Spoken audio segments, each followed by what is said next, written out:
আটক করার জন্য থানায় নিয়ে যাওয়া হচ্ছে। পক্ষে গিয়ে ও গুলি করার সেই পক্ষে দোষকের পক্ষে ছিল। আমরা থানায় নিয়ে যাচ্ছি। আমরা সব আইনের হাতে আইন আমরা তুলে নেব না।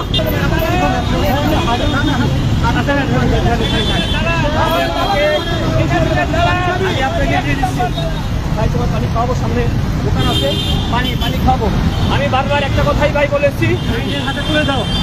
আমরা ডিবি অফিসে গিয়েছিলাম, কিন্তু তারা কোনো দায়িত্ব নিতে চায় নাই। কতবার আমরা ওনাকে নিয়ে আসছিলাম।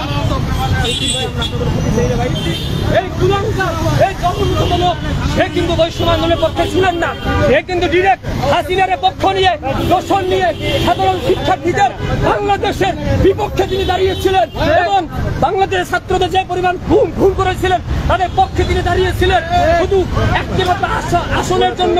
কিন্তু ভাই এই অভিনেত্রীকে আমরা সেদিন বয়কট করেছি, যেদিন সাধারণ শিক্ষার্থী তাদেরকে পাই নাই। আমি বলতে চাই যে অভিনেত্রী হোক যাই হোক, কিন্তু আওয়ামী লীগের যে দোষর তার বিচারে বাংলার জমিনে হবে, আওয়ামী লীগের আস্থা নেই বাংলাদেশে হবে না। একটি স্পষ্ট বার্তা বলতে চাই, সে ক্রিকেটার হোক, সে অভিনেত্রী হোক, কোন আওয়ামী লীগের দোষরে বাংলাদেশ হবে না, তার বিচার হবে। ডিবি কার্য লেগেছে, ডিবি বলছে থানায় সমর্থন করতে হয়। আমরা ডিবিকে বিশ্বাস করি না, আমরা নিজেরাই থানায় সমর্থন করতে।